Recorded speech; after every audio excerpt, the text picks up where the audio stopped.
ஒரு சபையுடைய பலம் என்பது அந்த சபைக்கு எத்தனை நபர்கள் வருகிறார்கள் என்பதல்ல, மாறாக அந்த சபையில் எத்தனை குடும்பங்கள் இருக்கிறது என்பதும் கூட முக்கியமானதல்ல.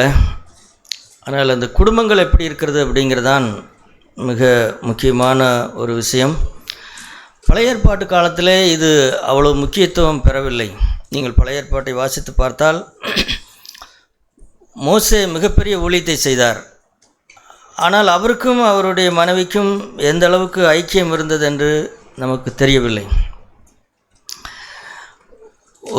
ஒரு நேரத்திலே தேவனுடைய கற்பனைக்கு அவர் கீழ்ப்படியாமல் இருந்தார். அது அவருடைய மனைவியின் நிமித்தம் கீழ்ப்படியாமல் இருந்தார். அதற்கப்புறம் ஆண்டவர் அவரை கொல்ல பார்த்தார். அப்புறம் அதை சரி செய்தார்கள். இப்படி அதற்கப்புறம் நாம் பார்க்கும் பொழுது அவருடைய வாழ்க்கையிலே தேவனுக்கென்று பெரிய காரியங்களை செய்தவர். ஆனால் மனைவிக்கும் அவருக்கும் இருந்த ஐக்கியம் என்பது பெரிதாக சொல்லப்படவில்லை. அதே போல் நிறைய பழைய ஏற்பாட்டில் இருக்கிற தெய்வீக தாசர்கள் எல்லாரும் தனிப்பட்ட முறையிலே ஆண்டவரோடு கூட என்ன செய்தார்னா நன்றாக இருந்தார்கள். ஆனால் அவர்களுடைய குடும்ப ஜீவியத்திலே பிள்ளைகளையும் பெற்றார்கள். ஆனால் குடும்ப ஜீவியத்திலே அவர்களுடைய நிலை என்ன, அவர்களுக்கும் அவர்களுடைய மனைவிக்கும் எப்படி இருந்தது அப்படிங்கிறது நமக்கு தெரியவில்லை. ஆனாலும் அவர்கள் தேவனால் பயன்படுத்தப்பட்டார்கள், தேவனுக்கென்று பெரிய காரியங்களை செய்தார்கள். இப்படி தான் பழைய உடன்படிக்கை இருந்தது. ஆனால் புதிய உடன்படிக்கை என்று வரும்பொழுதோ அங்கே என்ன இல்லைன்னு கேட்டால் இப்படி இல்லை. எனவேதான் புதிய உடன்படிக்கை தரத்தை அல்லது ஊழிய தரத்தை பற்றி பேசும் பொழுதெல்லாம் அங்கே மனைவியும் பற்றி பேசப்படுகிறது. அல்லது எபேசியர்கள் நிருபத்திலே பரிசுத்தாவியானவரால் நாம் நிரப்பப்பட்டு வாழ்கிற வாழ்க்கையிலே அதில் கணவன் மனைவி உறவு வருகிறது. பவுல் அவர் ஒரு திருமணமாகாதவர் தான்.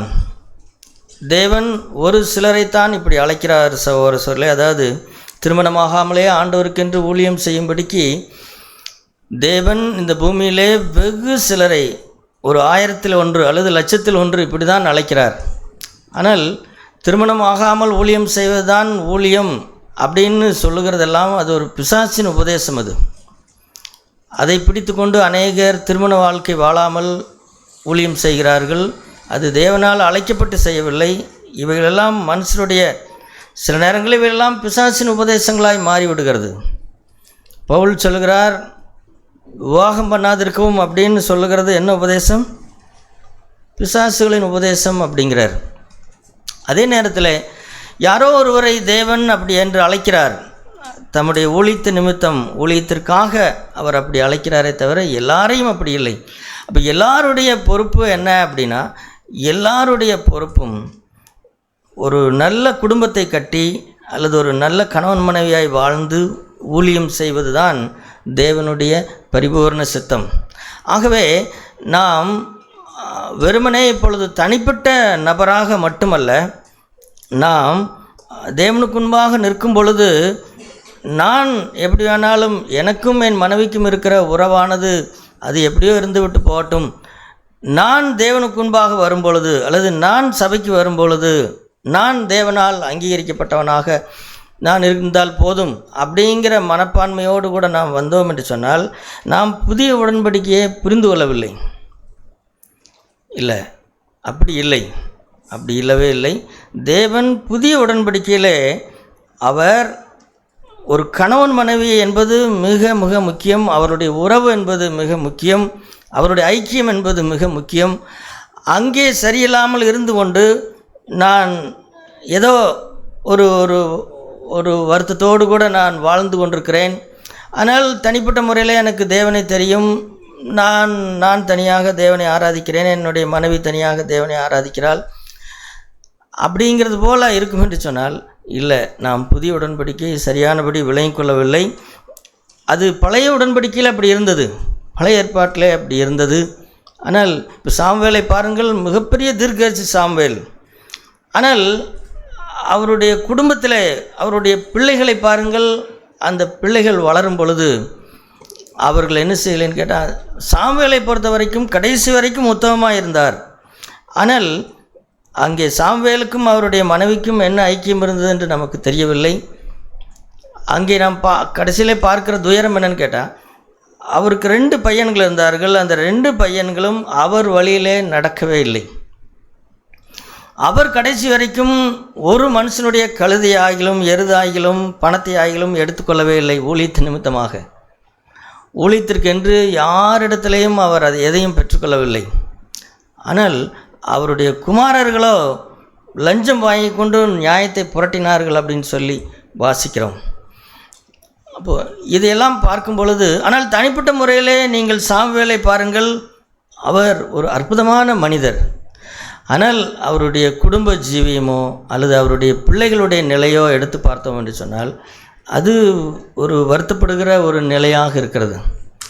ஆனால் புதிய உடன்படிக்கையில், இப்போ பழைய உடன்படிக்கையில் எதெல்லாம் செய்யப்படாமல் இருந்ததோ, எதெல்லாம் முடியாமல் ஒதுக்கி வைத்து விட்டார்களோ, அதையெல்லாம் சரியாய் செய்யும்படிக்கு தான் புதிய உடன்படிக்கை. இப்போ நாம் கேட்டோமல்லவா, பரிசுத்த ஆவியானவர் எதற்காக வந்திருக்கிறார் அப்படின்னு சொன்னால், சகல சத்தியத்திற்குள்ளும் நம்மை நடத்தும்படிக்கு. சகல சத்தியம் என்று சொன்னால் அதில் குடும்ப ஜீவியமும் இருக்கிறது.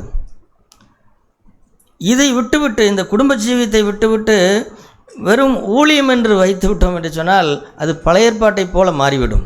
பழைய ஏற்பாட்டை போல மாறிவிடும். இல்லை, என்னுடைய குடும்பத்திலே நிஜமாகாத ஒன்றை நான் ஊழியமாய் செய்தால் அது ஒரு பழைய ஏற்பாட்டு ஊழியம். அது பழைய ஏற்பாட்டில் அப்படி தான் இருந்தது, அவர்கள் அப்படி தான் செய்தார்கள். ஆனால் புதிய உடன்படிக்கையோ அப்படி அல்ல. புதிய உடன்படிக்கையில் கணவன் மனைவி உறவு என்பது மிக மிக முக்கியம். ஆகவே இங்கே உட்கார்ந்திருக்கிற நாம் ஏதோ வெளியில் நல்லா துணிமணி போட்டுட்டு நல்லா சர்ச்சுக்கு வர்றதை வச்சு நீங்கள் நம்மை நாம் ஏமாற்றி கொள்ளக்கூடாது, அல்லது நம்மை பற்றிய காரியங்கள் வெளியில் யாருக்கும் தெரியவில்லை என்பதற்காக அப்படி நினைத்து கொண்டும் சரி பரவாயில்ல அப்படின்னு என்றும் என்ன செய்யக்கூடாது, அப்படியே போய்கொண்டே இருக்கக்கூடாது. இல்லை, நாம் உள்ளும் புறம்பும் சகோதரர் இல்லை என்றால் அது ஒரு பொக்காக மாறிவிடும். வெளியில் பார்த்தா நன்றாக இருக்கிறது, ஆனால் உள்ளுக்குள்ளே பார்த்தால் அவ்வளவு நன்றாக இல்லை. அது எப்படி இருக்கிறது? அப்படி இருக்கும்படிக்கு தேவன் வைக்கவில்லை. அப்படிப்பட்ட சபையை நாம் கட்டக்கூடாது. அப்படி நாம் சபையை கட்டக்கூடாது. சபையில் பார்த்தால் எல்லா குடும்பங்களும் நேர்த்தியாக இருக்கிறார்கள், ஆனால் வீட்டுக்கு போய் பார்த்தால் அப்படி இல்லை என்று சொன்னால் சும்மா பெருமை பேசி என்ன பிரயோஜனம்? இடுவாய் கிறிஸ்துவ ஐக்கிய சபையில் 40 குடும்பங்கள் இருக்கிறது அப்படின்னு பெருமை பேசி என்ன பிரயோஜனம்? அவைகளெல்லாம் ஒன்றுக்கு உதவாததாய் மாறிவிடும். இல்லை, நம்ம உண்மையை பேச வேண்டும். நாம் பின்பற்றுகிறது உண்மையாக இருக்க வேண்டும். முதல்ல கணவன் மனைவிக்குள்ளே என்ன செய்யணும்? அது உண்மையாக இருக்க வேண்டும். கணவன் மனைவிக்குள்ளே நல்ல ஐக்கியத்தை கட்டுகிறவர்கள் தான் சபையிலே நல்ல ஐக்கியத்தை கட்ட முடியும். கணவன் மனைவிக்குள்ளே அப்படி இல்லாதவர்கள் என்ன நடக்கிறதில்லை அப்படின்னு கேட்டால், சகோதரிகளோடும் நல்ல ஐக்கியம் இல்லை.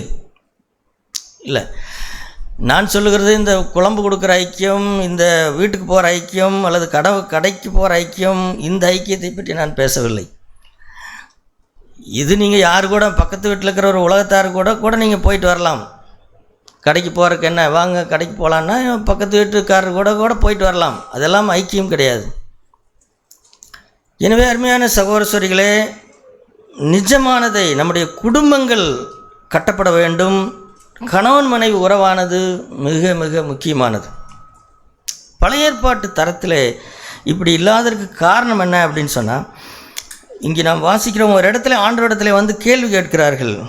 மத்தேயு 19ஆம் அதிகாரத்தில், மத்தேயு 19ஆம் அதிகாரம் 3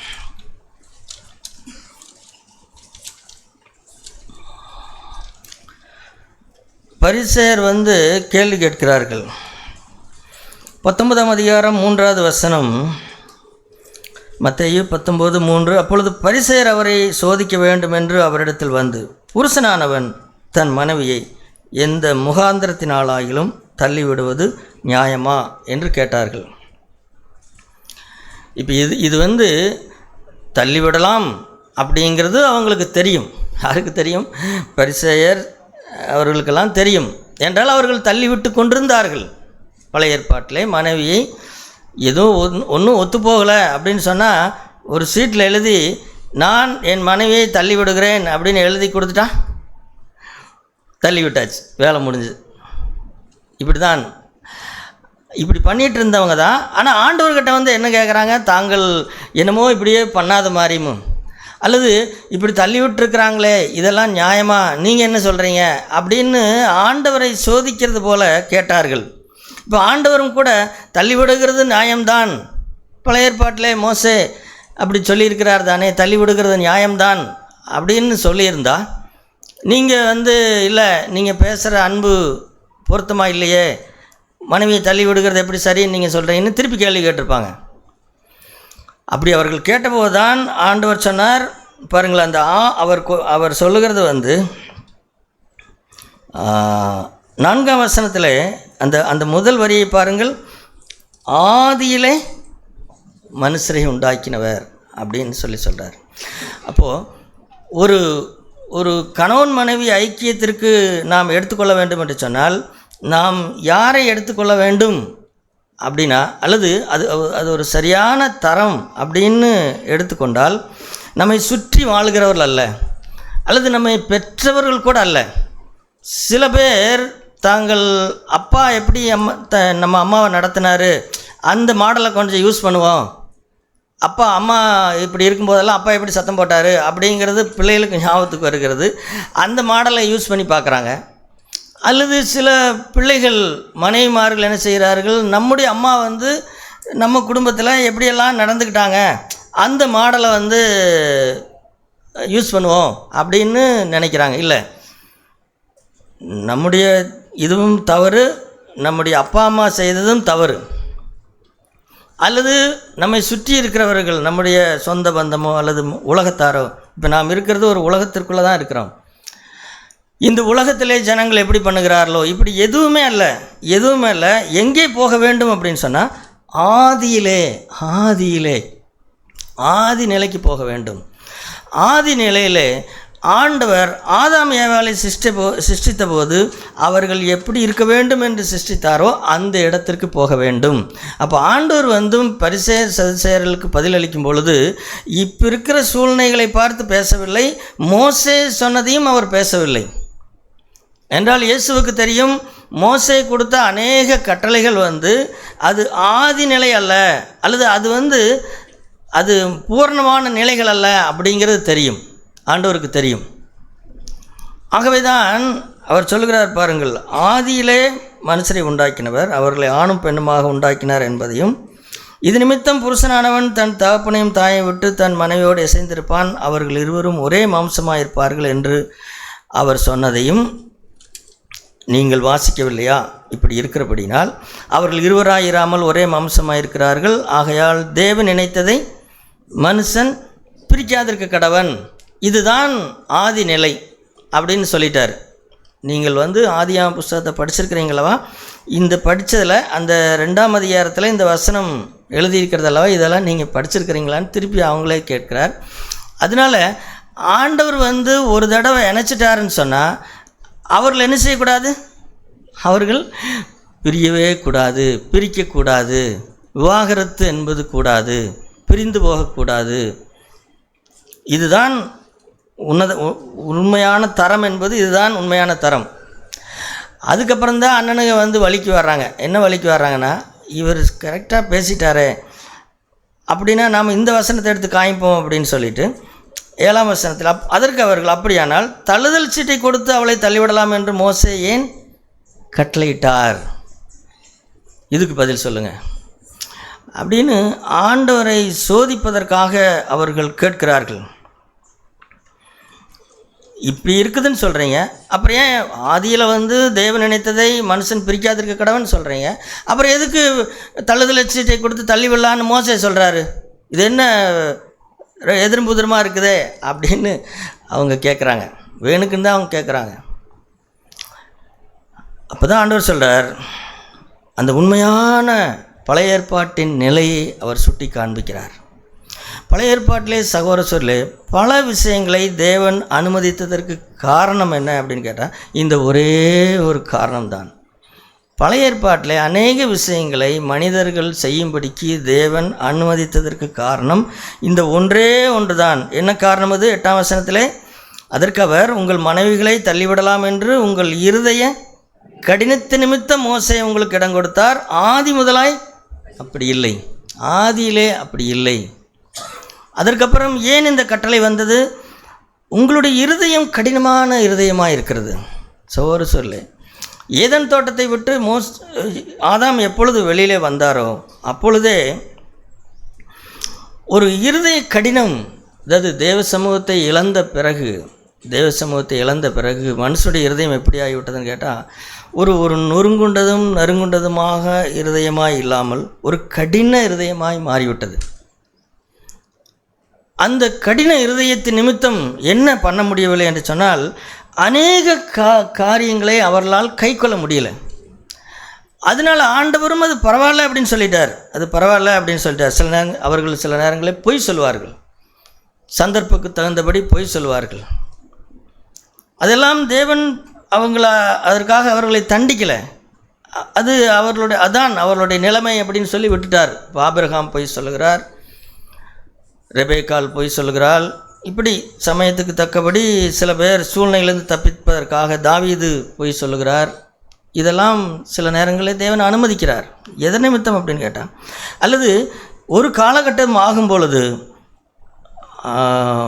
மோசேயும் ஏன் அந்த பிரமாணத்தை கொடுத்தார், உங்கள் மனைவிகளை தள்ளிவிடலாம் அப்படின்னு சொல்லி கொடுத்தார், அந்த இருதய கடினத்து நிமித்தம். அப்படி என்றால் என்னன்னு கேட்டால், அதற்கு மேலே இந்த புருஷனால் அந்த மனைவியை சகித்து கொள்ள முடிகிறதில்லை, அல்லது ஒரு பெண்ணால் இந்த புருஷனை சகித்து கொள்ள முடிகிறதில்லை என்றால் இருதயம் கடினமாக இருக்கிறது. ஆகவே சரி பரவாயில்ல, வாழ முடியலையா, பிரிஞ்சு போயிருங்க, எதுக்கு போட்டு டெய்லியும் சண்டை போட்டுருக்கிறத விட அவரவர் போயிருங்க அப்படிங்கிற மாதிரி என்ன செஞ்சிட்டாருன்னா கொடுத்துட்டாரு. சரி, இப்போ இதை போய் ஆண்டவர்கிட்ட போய் கேள்வி கேட்டிருந்தா, ஆண்டவரே இப்படி பண்ணுகிறது உங்களுடைய சித்தமா, இதை நீங்கள் ஒத்துக்கிறீங்கன்னு கேட்டால், நான் ஒத்துக்கலை. இயேசு கிறிஸ்துவும் அதை ஒத்துக்கலை. அது உங்கள் இருதய கடின நிமித்தம் கொடுத்தார். ஆதியில் அப்படி இல்லைப்பா, ஆதியில் அப்படி கிடையாது அப்படின்னா சரி. இப்போ கேள்வி என்னன்னு கேட்டால், இந்த தரத்தை, இந்த ஆதி புதிய உடன்படிக்கை என்றால் என்னன்னு கேட்டால், ஆதியில் இருந்தவைகளெல்லாம் இப்பொழுது கொண்டு வருகிறது தான். ஆதியில் இருந்தது என்ன? ஆதியில் இருந்தது ஆதாம் ஏவாளை ஆண்டவர் எப்படி இசைத்தாரோ அந்த மாதிரி, அல்லது ஆதாம் ஏவாள் எப்படி ஐக்கியமாக இருந்தார்களோ, எப்படி ஒன்றாக இருந்தார்களோ அந்த இடத்திற்கு கொண்டு வருகிறது தான் புதிய ஏற்பாட்டின் நிலை. பழைய ஏற்பாட்டில் இதெல்லாம் அவங்களால முடியல. அவர்கள் ஏதோ முடிஞ்ச வரைக்கும் வாழ்ந்தாங்க, அப்புறம் இருந்துட்டு போட்டுங்க, இதெல்லாம் நம்ம பேசினா தானேங்க சண்டை, பேசாமல் இருந்துருவோம். போய் அவர்கிட்ட அந்த தப்பை சொன்னா தானே அவருக்கு பிரச்சனை, அவர் என்னமோ பண்ணிட்டு போட்டுங்க, என்னமோ தாலி கட்டியாச்சு, வாழ்ந்தாச்சு, இன்னும் கொஞ்ச நாள் வாழ போகிறோம், பிள்ளை இருக்கிறாங்க, வாழ்வோம் அப்படின்ட்டு என்ன செஞ்சாங்கன்னு கேட்டால் வாழ்ந்தாங்க. அதில் பழைய ஏற்பாட்டு யூதர்கள் ரொம்ப தைரியசாலிகள். அதை எப்படி நான் ஒத்து போகாத ஒரு பெண்ணோடலாம் நான் வாழ முடியாது, அதனால் நான் டைவர்ஸ் பண்ணுறேன் அப்படின்னு டைவர்ஸ் பண்ணாங்க. இந்த காலத்திலையும் சில நூதன கிறிஸ்தவர்கள் இப்படி பண்ணி கொண்டிருக்கிறார்கள். அவர்களுக்கு என்ன சொல்லலாம், அவர்கள் கிறிஸ்தவர்களான்னு கேட்டால் அவர்கள் கிறிஸ்தவர்கள் அல்ல, அவர்கள் பழைய ஏற்பாட்டு யூதர்கள், அவ்வளோதான். கிறிஸ்துவின் நாமத்தை சொல்லிக்கொண்டு புதிய ஏற்பாட்டின் தரத்தின்படி வாழாதவர்களை என்ன சொல்லலாம், அவர் எல்லாரும் மோசையை பின்பற்றுகிறவர்கள். எனவே அருமையான ஒரு சில இப்போ கேள்வி என்னன்னு கேட்டால், இந்த விஷயம்தான், இப்போ இந்த இருதய கடினம்தான், இந்த இருதய கடினத்தின் நிமித்தம்தான் அவர்களால் பழைய ஏற்பாட்டிலே ஒரு நல்ல குடும்ப வாழ்க்கை வாழ முடியவில்லை. இதை மோசேயே ஒத்துக்கொண்டார், அதனால் அவர் சரின்னு சொல்லிட்டார். ஆனால் இயேசு அதை ஒத்துக்கொள்ளவில்லை. ஆகவே இன்றைக்கு சபையிலே நாம் இருக்கிற நாமும் கூட நாம் அந்த மாதிரி மோசே மாதிரி நாம் சொல்லக்கூடாது, மோசே ஒத்துக்கொண்ட மாதிரி ஒத்துக்கொள்ளக்கூடாது. மாறாக இயேசு என்ன சொன்னாரோ அதன்படி வாழ வேண்டும். அப்போ புதிய ஏற்பாட்டில் என்ன நடக்கிறதுன்னு கேட்டால், நாம் ரட்சிக்கப்பட்டு பரிசுத்தாவினால் நிரப்பப்படும் பொழுது நமக்குள் நடக்கிற ஒரு அற்புதம் என்ன அற்புதம்? கல்லான இருதயத்தை எடுத்து போட்டு சதையான இருதயத்தை ஆண்டவர் நமக்கு தருகிறார். கல்லான இருதயத்தை எடுத்து விட்டு சதையான ஒரு இருதயத்தை ஆண்டவர் தருகிறார். இப்போது இந்த இருதயத்தை வைத்து நான் என் மனைவியோடு கூட ஏதோ எங்கள் அப்பா அம்மா வாழ்ந்த மாதிரியும் அல்ல, என்னை சுற்றி கோவை மாவட்டத்தில் வாழ்கிற மாதிரியும் அல்ல, அல்லது வேறு யார் மாதிரியும் அல்ல. நான் எந்த மாதிரிக்கு போக வேண்டும்? ஆதிக்கு போக வேண்டும். ஆதியிலே ஆதாம் ஏவாளை ஆண்டவர் சிருஷ்டித்த போது என்ன சொன்னாரோ, எப்படி சொன்னாரோ அந்த மாதிரி நான் வாழ வேண்டும். அந்த இருதயத்தை ஆண்டவர் எனக்கு தந்திருக்கிறார். என் மனைவி எப்படி நடந்து கொண்டாலும் அவளை மன்னிக்கக்கூடிய இருதயத்தை ஆண்டவர், அந்த இலகுவான இருதயத்தை ஆண்டவர் எனக்கு தந்திருக்கிறார்.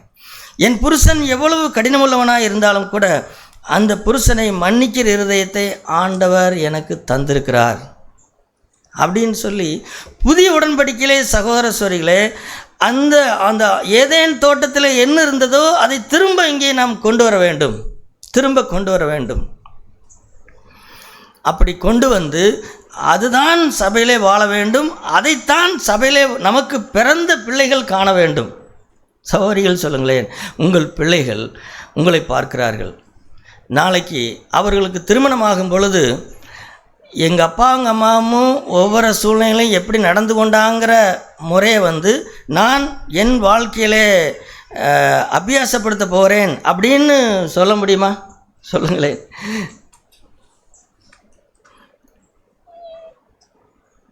பொய் சொன்னது, புருஷனுக்கு தெரியாமல் ஒன்றை நடப்பித்தது, புருஷனுக்கு தெரியாமல் சேலை வாங்கிறது, புருஷனுக்கு சில விஷயத்தை சொல்லாமல் தானே முடிவெடுக்கிறது. ஒரு சில ஏவாள் செய்த ஒரே ஒரு பெரிய தப்பு என்ன தெரியுமா? என்ன தப்பு? சகோதரிகள் சொல்லுங்களேன். தானே முடிவெடுத்தது, தானே முடிவெடுத்தது. அதுதான் ஏவாள் செய்த மிகப்பெரிய தப்பு. தானே முடிவெடுத்தாள். அவருக்கு என்னங்க தெரியும்? அந்த ஆளுக்கு என்ன தெரியும்? மாடாக உழைக்க தெரியும். வேறு எதாவது தெரியும்னு நினைக்கிறீங்களா? ஒன்றும் தெரியாதுங்க அப்படின்னு புருஷனை சரி தெரியலனா சில விஷயங்களை சொல்லி நீங்கள் ஞானவானா மாற்றுங்களேன். புருஷனை ஒன்றும் தெரியாத முட்டாளாகவே இருக்கட்டுமே, அந்த முட்டாளை ஞானவானா மாற்ற முடியாதா? இங்கே பாருங்கள், இது இப்படி செய்யுங்க, இது இப்படி செய்வோம், இது இப்படி செய்வோம், இது இப்படி. சில சகோதரிகள் எனக்கு சில சகோதரிகள் இடத்துல பேசும்பொழுது எனக்கு ஒரு சந்தேகம் வந்துவிடும்.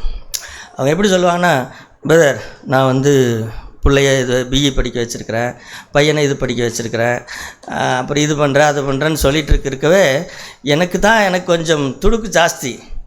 எனக்கு என்ன வந்துன்னா வாயில் நான் செஞ்சேன்னு சொல்லும் பொழுது, உங்கள் வீட்டுக்காரர் அவர் எப்போ செத்தார் அப்படின்னு கேட்குற மாதிரி எனக்கு வந்துடும். அந்த மாதிரி சில சகோதரிகள் புருஷனவே விட்டுருவாங்க. அந்த அப்படி ஒரு உருவம் வீட்டில் இருக்குதானே தெரியாதபடி பேசுவாங்க. நான் செஞ்சேன், நான் கடைக்கு போனேன், நான் வாங்கினேன், அதை பண்ணேன், இதை பண்ணேன்னு சொன்னேன். அப்போது வீட்டுக்காரர் செத்து போயிட்டாருங்களோ? இல்லை அவர் உயிரோடு தான் இருக்கிறாருங்க, அவருக்கு இடக்கிறாருங்க அங்கே, அவரை போட்டுக்கிட்டே நீங்கள் பெருசாக பேசிட்டு இல்லை. ஏவாள் செய்த பெரிய தப்பு, அவள் தனித்து முடிவெடுத்தது தான். அதே நேரத்தில் இருவரும் சேர்ந்து முடிவு செய்யுங்கள். எதுவாக இருந்தாலும் சரி, இருவரும் சேர்ந்து முடிவு செய்யுங்கள். அப்போ அந்த ஏதேன் தோட்டத்திற்கு நம்மை கொண்டு போகத்தான் ஆண்டவர் விரும்புகிறார். தன் மனைவியை உண்மையாய் நேசிக்கிற ஒரு புருஷனாக. ஒரு சில புதிய உடன்படிக்கை எதற்கு? பரிசுத்தாயின் அபிஷேகம் எதற்கு? அந்நிய பாஷை பேசிவிட்டு போவதற்கா? இன்றைக்கு கிறிஸ்தவர்கள் ஞாயிற்றுக்கிழமை அந்நிய பாஷை பேசுகிறார்கள். சபையிலே அர்த்தம் சொல்லுகிறவன் இல்லாவிட்டால் சபையில் அந்நிய பாஷை பேசக்கூடாது. ஆனால் அர்த்தம் சொல்லுகிற வரம் இல்லை. ஆனால் எல்லாரும் அந்நிய பாஷை பேசுகிறார்கள் ஞாயிற்றுக்கிழமையிலே. ஆனால் மத்தியானத்துக்கு மேலே வீட்டுக்கு போனால் அங்கே பேசுகிற பாஷை என்னது? தாய் பாஷையை ஒழுங்காக பேச தெரியறதில்லை. தமிழ் வேறொரு தமிழ் வருகிறது. இலக்கண தமிழ், நடைமுறை தமிழ் அப்படின்னு நல்ல தமிழெல்லாம் இருக்கிறது. ஆனால் இவங்க பேசுகிறது வேறொரு தமிழ் பேசுகிறாங்க. இப்போ சபையில் அந்நிய பாஷை பேசிவிட்டு வீட்டில் போய் நீ ஒழுங்காக சொந்த பாஷையவே ஒழுங்காக பேச தெரியலையே, மரியாதை இல்லாமல் பேசுகிறியே, அப்போ நீ பேசுகிற அந்நிய பாஷைக்கும் வீட்டில் பேசுகிற பாஷைக்கும் என்ன சம்பந்தம்? உன்னுடைய தாய் பாஷை கூட மாற்ற முடியாத பரிசுத்த ஆவியானவர் அது உண்மையான பரிசுத்த ஆவியானவரா? இல்லை, இதெல்லாம் சந்தேகம், நிறைய சந்தேகங்கள் இருக்கிறது. ஆகவே பரிசுத்த ஆவியானவர் நம்முடைய இருதயத்தை, கல்லான இருதயத்தை மாற்றி சதையான இருதயமாய் பண்ணி கணவன் மனைவி இருவரும் அந்த ஆதி நிலையில் இருந்தது போல நம்மை கொண்டு வருகிறார். இன்றைக்கு புதிய ஏற்பாட்டின் தரத்திற்கு அவர் நம்மை கொண்டு வருகிறார். புதிய ஏற்பாட்டின் தரம் என்ன? எபேசியரிலே நாம் வாசிக்கிறது போல, புருஷர்களே அல்லது மனைவிகளே உங்கள் சொந்த புருஷருக்கு கீழ்ப்படிந்திருங்கள், கர்த்தர் கேட்கிறது போல நீங்கள் கீழ்ப்படிந்திருங்கள். அல்லது புருஷன் உங்களுக்கு தலையாக வைத்து கொள்ளுங்கள். சகோதரர்களே, ஆண்டவர் ஆதாம் ஏவாளையும் சரியானதாய் படைத்தார். ஆதாம் இடத்திலிருந்து விழா எலும்பை எடுத்து தான் ஆண்டவர் படைத்தார் வழியா கால் எலும்பை எடுத்து படைக்கலை, தலை எலும்பை எடுத்து படைக்கலை, விழா எலும்பை எடுத்தார். அப்படியானால் என்ன? ஆதாமும் ஏவாளும் சமம்தான் இருந்த போதிலையும் கூட சில காரணங்களுக்காக ஆண்டவர் என்ன செய்கிறார்னு கேட்டால், ஒருவருக்கு மேலே இன்னொருவரை வைத்து அல்லது இன்னொருத்தருடைய பொறுப்பின் கீழே இன்னொருத்தர் இருக்கும்படியாக வைத்திருக்கிறார். எப்படி திருமணமாகும் வரைக்கும் பிள்ளைகள் எல்லாருக்கும் பொறுப்பு யார் அப்படின்னு கேட்டால் பெற்றோர்கள். எனக்கு ஒன்றும் தெரியாதா, நீங்கள் என்னை பார்த்து சொல்கிறீங்கன்னு ஒரு வாலிபன் கேட்டால், உனக்கு ஒன்று தெரியுதோ தெரியலையோ, உனக்கு கல்யாணமாக வரைக்கும் இந்த பெற்றோருக்கு நீ கீழ்ப்படியணும், அவ்வளோதான். அதனால் ஒரு மனைவிக்கு எனக்கு தெரியாதுங்களா அப்படின்னு கேட்டால், உனக்கு தெரிகிறதோ தெரியவில்லையோ, ஆனால் நீ உன் புருஷனுக்கு என்ன செய்யணும்? புருஷனை தலையாக வைத்திருக்க வேண்டும். இப்போ இயேசுவுக்கு தெரியாதான்னு கேட்டால், இயேசுவுக்கு எல்லாம் தெரியும். ஆனாலும் அவர் என்ன செய்தார்? பிதாவை தன்னுடைய தலையாக வைத்திருந்தார். அவர்தான் நமக்கு புருஷனுக்கும் மாதிரி கிறிஸ்து தான், மனைவிக்கு மாதிரி கிறிஸ்து தான். கிறிஸ்து எப்படி கீழ்ப்படிந்தாரோ அதை போல கீழ்ப்படிய வேண்டும். கிறிஸ்து எப்படி அன்பு கூர்ந்தாரோ அதை போல அன்பு கூற வேண்டும். இந்த தரத்தை சகோதரர்களே நம்முடைய சபையில் இருக்கிற ஒவ்வொரு குடும்பத்திலேயும் உண்டாக வேண்டும். ஆமாம், ஒவ்வொரு குடும்பத்திலே. எனவே அருமையான சகோதரர்களே, இதற்கு குறைவாக இருந்தால் தயவு செய்து நேர்மையாக அதை ஒப்புக்கொண்டு, ஆண்டவரே கிறிஸ்துவை மாதிரியாய் வைத்துக் கொள்ளுங்கள். இப்போ எங்கள் வீட்டில் ஒரு வசனம் போடு இருக்கிறது. அதில் என்ன எழுதியிருக்குன்னு கேட்டால், கிறிஸ்துவே இந்த வீட்டின் தலைவர் அப்படின்னு எழுதியிருக்கும். அப்போ தலைவர் என்றால் என்ன அப்படின்னா, அவர்தான் மனைவிக்கும் மாதிரி, அவர்தான் புருஷனுக்கும் மாதிரி அவர்தான். இந்த ரெண்டு பேருமே அவரை பார்த்து தான் மாதிரி எடுத்துக்கொள்ள வேண்டும். எப்படி மாதிரி எடுத்துக்கொள்வது? இயேசு கிறிஸ்து இந்த பூமியில் இருக்கும் பொழுது பிதாவை தலையாக கொண்டு அவர் என்ன சொன்னாரோ அதை செய்தார். அப்போ இயேசு கிறிஸ்துவுக்கு ஒன்றுமே தெரியாதான்னு கேட்டால், நிறைய தெரியும். ஆனால் அவரோ தானாக ஒன்றுமே செய்யவில்லை, தானாக எந்த முடிவும் எடுக்கவில்லை. அவர் பிதா என்ன சொன்னாரோ அதை செய்தார். இதுதான் மனைவிகளுக்கு கிறிஸ்துவனுடைய மாதிரி. அதே போல் இயேசு இன்னொரு மாதிரின்னு கேட்டால், அவர் சொன்னார், நான் உங்களில் அன்பாக இருக்கிறது போல நீங்களும் ஒருவரில் ஒருவர் அன்பாயிருங்கள் அப்படின்னு சொன்னார். இயேசு தன்னுடைய சீஷர்களை எப்படி நேசித்தார் அப்படிங்கிறதற்கு, அல்லது மனைவியை புருஷனை எப்படி நேசிக்க வேண்டும் என்பதற்கு இயேசு தான் நல்ல மாதிரி. உங்களுக்காக ஒரு சிநேகிதன் தன் சிநேகிதனுக்காக தன் ஜீவனை கொடுக்குற அன்பிலையும் மேலான ஒரு அன்பில்லை அப்படின்னு சொல்லி முழுக்க அந்த சீஷர்களை அன்பு கூர்ந்தார். அவர்கள் ஒன்றும் பெரிய படிப்பு உள்ளவர்களோ டீசென்ட் உள்ளவர்களோ அல்ல. என் புருஷனுக்கு ஒன்றுமே தெரியாதுங்கள, என்னுடைய மனைவிக்கு ஒன்றுமே தெரியாதுங்க, அவள் படிக்காதவங்க, அவளுக்கு ஒன்றும் தெரிய மாட்டேங்குதுன்னு கேட்டால், இல்லை, அன்பு கூறுவதற்கு இவைகளெல்லாம் தடைகள் அல்ல. அன்பு கூறுவதற்கு அழகு தேவையில்லை, அன்பு கூறுவதற்கு அறிவு தேவையில்லை, அன்பு கூறுவதற்கு வேறு எந்த தகுதியும் தேவையில்லை. அப்படி இருக்கும் என்று சொன்னால் இயேசு கிறிஸ்துவால் அந்த 12 பேரை எப்படி நேசித்திருக்க முடியும்? அவர்கள் அத்தனை பேரும் மீன் பிடிக்கிறவர்கள், படிப்பறிவு இல்லாதவர்கள், நாகரிகம் தெரியாதவர்கள், எந்த இடத்துல எப்படி நடந்து கொள்ள வேண்டும் என்று தெரியாதவர்கள். அப்படி இருந்தால் கூட, ஐயோ உன்னை கட்டிக்கிட்டு நான் போகிற பக்கமெல்லாம் எனக்கு பெரிய தொந்தரவாக இருக்குது அப்படின்னு மனைவியை புகையக்கூடாது. சகோதரர்களே, இயேசுவை பாருங்கள். அவருக்கு சீசராய் இருந்தவர்கள் எல்லாரும், அவர்கள் ஒன்றும் பெரிய ஆட்கள் கிடையாது. நாம் எல்லா விஷயத்திலையும் மதிப்பை தேடுகிறோம், மனைவியின் இடத்திலையும் மதிப்பை தேடுகிறோம். மனைவி எனக்கு மதிப்புள்ள மனைவியாக இருக்க வேண்டும் என்று தேடுகிறோம். இப்படி தேடிக்கொண்டு நான் அன்பு கூறுகிறேன் என்று சொன்னால் அதெல்லாம் குப்பைகள். அதெல்லாம் இந்த உலகத்திலே நடக்கிற விஷயங்கள். உலகத்தான் அழகான பெண்ணை தேடி நான் அவளை மதிப்பாய் நடத்துகிறேன் அப்படின்னு சொல்லுகிறதெல்லாம் குப்பைகள். ஆனால் உண்மையான அன்புக்கு முகம் தேவையில்லை, உண்மையான அன்புக்கு நிறம் தேவையில்லை, உண்மையான அன்புக்கு அறிவு தேவையில்லை. இயேசு அப்படிதான் நேசித்தார். நீங்கள் அப்படி உங்களுடைய மனைவியை நேசிக்கவில்லை என்று சொன்னால், இல்லை, இதுதான் மாதிரி, கிறிஸ்து தான் நமக்கு மாதிரி. அந்த 12 சீசர்களுக்காக அவர் வாழ்ந்தார், அவர்களோடு கூட நடந்தார், அவர்களை பற்றி மற்றவர்கள் கூட குறை சொன்னார்கள், அதையெல்லாம் ஏற்றுக்கொண்டார். சீசர்களை பற்றி சொன்னார்கள், உம்முடைய சீசர்களுக்கு கை கழுவ ஒரு டீசெண்டே தெரிய மாட்டேங்குது, கை கழுவாமல் சாப்பிட்றாங்களே, ஓய்வு நாளில் எப்படி நடக்கும்னு தெரிய மாட்டேங்குது அப்படின்னு சொன்னால் சீசர்களை கடிந்து கொள்ளவில்லை, அவர்களுக்கு தான் அவர் சொன்னார். அதுபோல் இங்கே பாருங்கள், என்னுடைய மனைவி தானுங்க எனக்கு மேலே, அவளை பற்றி எதுவும் சொல்லாதீங்க, அவள் தான் எனக்கு உயிர், அல்லது அவள் தான் எனக்கு முக்கியம் அப்படின்னு இருக்கணும் ஒரு புருஷன். இல்லை, இதையெல்லாம் கட்டிக்கிட்டு எனக்கு மானம் போகுது அப்படின்னு சொல்லக்கூடாது. இல்லை, இயேசு இயேசு அப்படி சொல்லியிருக்கணும். உங்களெல்லாம் சீசர்லாம் வச்சுக்கிட்டு என்னுடைய மான மரியாதையெல்லாம் போகுது அப்படின்னு சொல்லணும். உன்னை 4 இடத்துக்கு கூட்டிகிட்டு போக முடியுதா? 4 இடத்துல போனால் நீ நல்லா பேசுகிறியா, வைக்கிறியா, ஐயோ நீ வராத நீ அப்படின்னா இல்லை. இயேசு சீசர்களை எப்படி அன்பு கூர்ந்தாரோ அப்படி அந்த சீசர்களுக்காக தன்னுடைய உயிரையே கொடுத்தார். அருமையான சகோதரர்களே, அருமையான புருஷர்களே, உங்களுக்கு வேறு வேலை ஒன்றுமே கிடையாது. உங்கள் கையில் இருக்கிற இந்த பொம்மையில் வேறு ஏதாவது பண்ணோன்னெல்லாம் நினைக்காதீங்க. இதை நேசியுங்கள், இதற்காக வாழுங்கள், இதற்காக உங்களை ஒப்பு கொடுங்கள், அதற்கப்புறம் செத்துப்போங்கள்.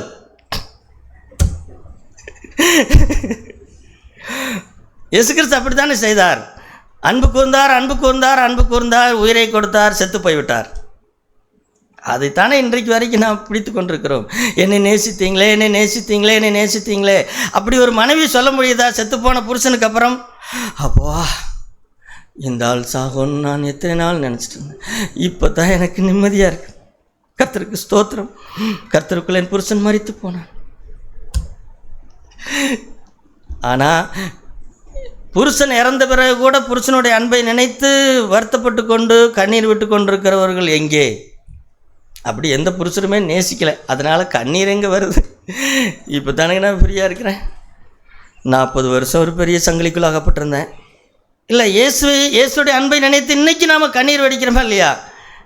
ஏன் ஒரு புருஷனுடைய அன்பை நினைத்து மனைவி அப்படி பண்ண முடியல? ஏன்னா புருஷன் நேசிக்கலை, புருஷன் மதிப்பை தேடினான், மரியாதை தேடினான். இல்லை, இயேசுதான் மாதிரி. இயேசுவை போல நேசியுங்கள், இயேசுவை போல பிதாவுக்கு கீழ்ப்படிந்தது போல நாம் கீழ்ப்படிய வேண்டும். உன்னத பாட்டு புஸ்தகம்தான் சகோதரர்களே அதாவது ஒரு நல்ல திருமண வாழ்க்கைக்கு அடையாளம் எது அப்படின்னு கேட்டால் உன்னத பாட்டு புஸ்தகம். உன்னத பாட்டு புஸ்தகத்தை நீங்கள் வாசித்து பார்த்துருக்கிறீர்களா? அதில் எழுதியிருக்கிற விஷயங்கள் எல்லாமே ஒரு கணவன் மனைவியினுடைய உரையாடல், ஒரு மணவாளலுக்கும் மணவாட்டிக்கும் இருக்கிற உரையாடல். அது 2 விதத்திலையும் பொருந்தும். ஒன்று, நமக்கும் தேவனுக்கும் இருக்கிற உறவு, அவர் மணவாளன், நாம் மணவாட்டி, அவருக்கும் நமக்கும் இருக்கிற உறவுக்கும் அந்த உன்னத பாட்டு புஸ்தகம் ஒப்பனையாக இருக்கும். அதே போல் நம்முடைய குடும்ப வாழ்க்கைக்கும் அந்த புஸ்தகத்தை எடுத்துக்கொள்ளலாம். நீங்கள் பழைய ஏற்பாட்டில் வாழ்வீர்கள் என்று சொன்னால் எடுத்துக்கொள்ள முடியாது. எங்கள் பழைய ஏற்பாட்டில் தானே என்னுடைய இருதயம் கடினமாக இருந்தது. நான் புதிய ஏற்பாட்டில் வாழுகிறபடினாலே உன்னத பாட்டு புஸ்தகத்தை நானும் எடுத்துக்கொள்ளலாம். என்னுடைய குடும்ப வாழ்க்கைக்கும் அதை மாதிரியாக எடுத்துக்கொள்ளலாம். சரி, இப்போது நான் சில நாட்களுக்கு முன்பாக திருமண விஷயத்தை பற்றி சேக் எழுதின ஒரு புத்தகத்தை படித்து கொண்டிருந்தேன். அதில் உன்னத பாட்டு புஸ்தகத்தில் கணவன் மனைவியாக இருக்கிற அந்த மணவாளனும் மணவாட்டியும் பேசிக்கொள்கிற அந்த பேச்சை மெசேஜ் பைபிள், இங்கிலீஷில் மெசேஜ் பைபிளில் எப்படி எழுதியிருக்குன்னு சொல்லி வேறு எழுதியிருந்தார். அதனால் இந்த பிரசங்கத்தை முடிக்கும்போது அதை வாசித்து முடிக்கிறேன். இப்போ நான் வாசிக்க போகிறதான் தேவன் நமக்கென்று கொடுத்திருக்கிற உன்னத தரம். அதாவது குறிப்பாக பல விஷயங்கள் இருக்கலாம். மனைவியை மெச்சிக்கொள்கிறது அல்லது கணவனை மெச்சிக்கொள்கிற அந்த விஷயங்கள், அல்லது கணவனிலே சந்தோஷமாக இருக்கிறது அல்லது மனைவியிலே சந்தோஷமாக இருக்கிறது, ஏதோ ஒரு குறையோடையே வாழ்ந்து கொண்டிருக்கிறது அல்ல. ஆமாம், அதான் நீங்கள் நினைக்கிற மாதிரி இருந்துச்சுன்னு சொன்னால் அதை தான் சொல்கிறேன்னே. உங்களுக்கு வாங்கி கொடுத்த பொம்மை அவ்வளோதான், அந்த பொம்மை தான், அந்த பொம்மையை வச்சுக்கங்க. சின்ன பிள்ளைகளுக்கு சொல்கிறமல்லவா, இதுதான் உனக்கு வாங்கி கொடுத்த பொம்மை, இந்த பொம்மை நீ வச்சுக்க, அதை வச்சே நீ விளையாடு அப்படிங்கிற மாதிரி உங்களுக்கு கொடுக்கப்பட்ட கணவனை மனைவியை மாற்றலாம்னு நினைக்காதீங்க, மாற்ற முடியாது. அதனால் இப்போ உங்கள் கையில் கொடுக்கப்பட்டிருக்கிற கணவன் மனைவியை நீங்கள் அதை அப்படியே தத்துரூபமாக தேவனே கொடுத்தது போல ஏற்றுக்கொள்ளுங்கள். ஏற்றுக்கொண்டு அவர்களிலே களி கூர்ந்து மகிழுங்கள், அவர்களை மெச்சிக்கொள்ளுங்கள். அப்படி மெச்சிக்கொள்ளுகிற சில வரிகளைத்தான், குறிப்பாக உன்னத பாட்டு புஸ்தகத்தில் இருக்கிற வரிகளைத்தான் நாம் இப்பொழுது படிக்க போகிறோம்.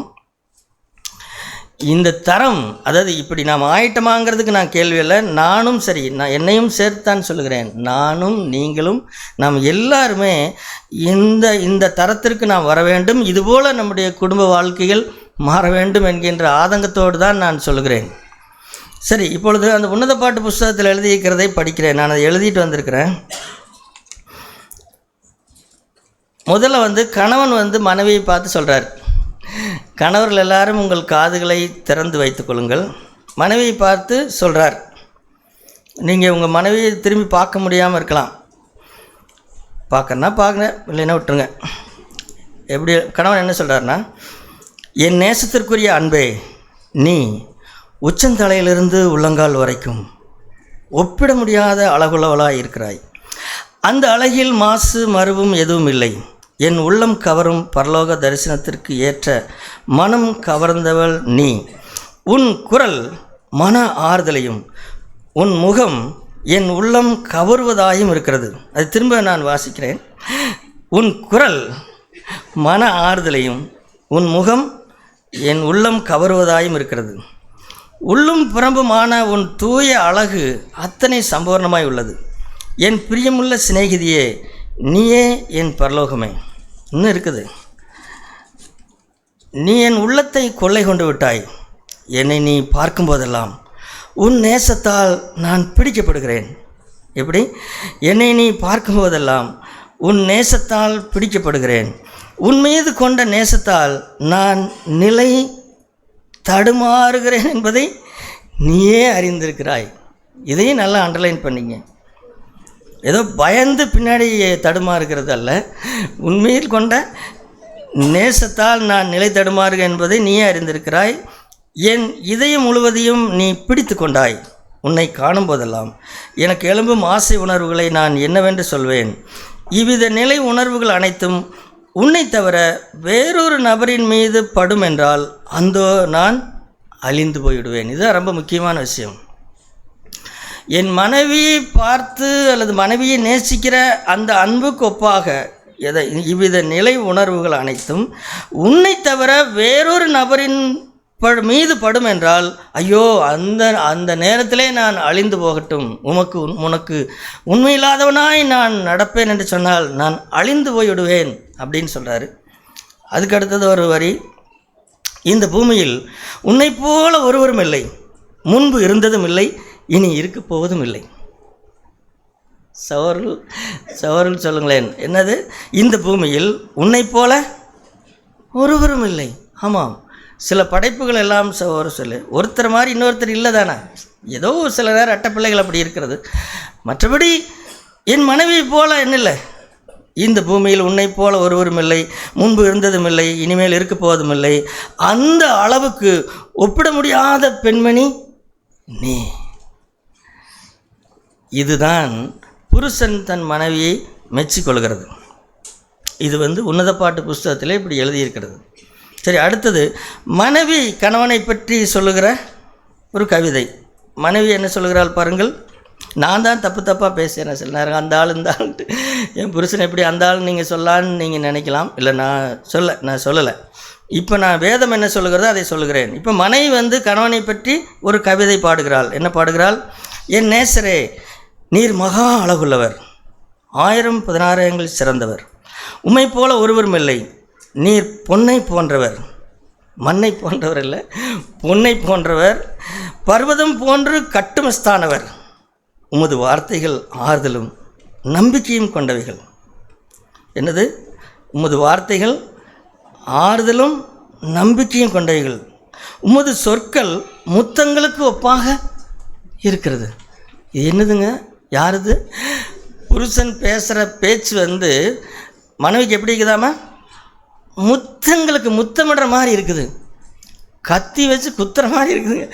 அவர் பேசுகிற பேச்சை கேட்டால் எனக்கு இருதயத்தை குத்தி கிழிக்கிற மாதிரி இருக்குதுன்னு தானே பொதுவான எல்லோரும் சொல்கிற டயலாக்கு. ஆனால் இந்த பெண் என்ன சொல்கிறா? உம்முடைய சொற்கள் முத்தங்களுக்கு ஒப்பாக இருக்கிறது, உம்முடைய அனைத்து சொற்களும் முத்தங்களாகவே இருக்கிறது. ஒரு புருஷன் பேசுகிற பேச்சு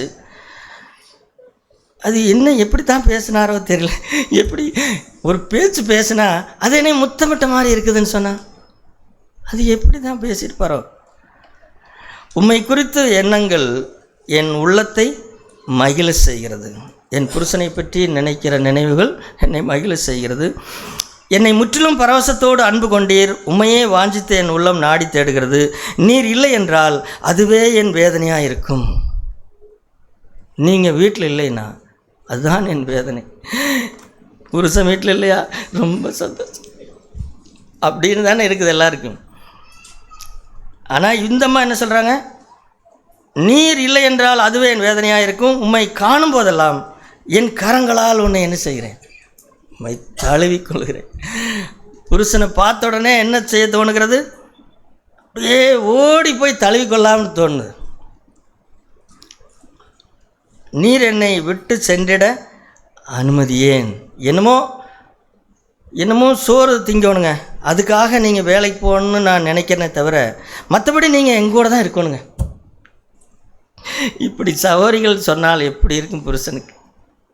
8 மணி நேரம் போகிறது எனக்கு இஷ்டம் இல்லைங்க, உங்களை விட்டு பிரிஞ்சிருக்கிறது இஷ்டம் இல்லை. ஆனால் 8 மணி நேரம் வேலைக்கு போனால் தானே சோறு திங்க முடியும், அதனால் நீங்கள் போங்க. ஆனால் என்ன சொல்கிறேன்? நீர் என்னை விட்டு சென்றிட அனுமதியேன். நான் உமக்கே சொந்தம், நீரே எனக்குரிய ஒரே நேசர், எனக்குரிய ஒரே புருஷனும் நீரே. ஒரு சொல்ல இதெல்லாம் எதில் எழுதிக்கிறது? இதுதான் ஆதி நிலை. எந்த நிலை? ஆதாமும் ஏவாளும் இப்படி தான் இருந்தார்கள்.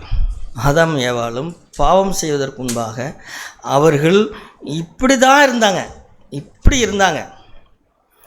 அவளுடைய அன்பு இப்படி இருந்தது.